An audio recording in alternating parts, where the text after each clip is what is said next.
మీ teacher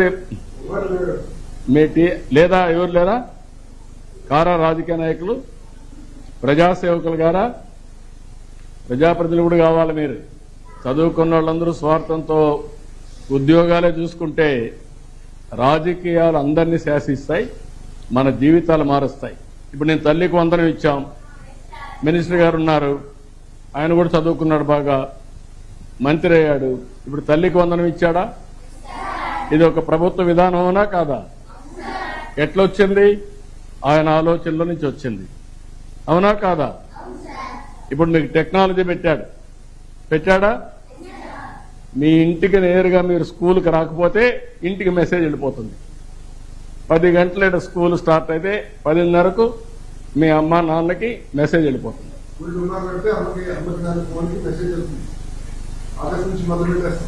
ఇప్పుడు దుమ్మా కొడతారు, ఇప్పుడు దుమ్మా కొట్టడానికి వీలు లేదు, అవునా కాదా?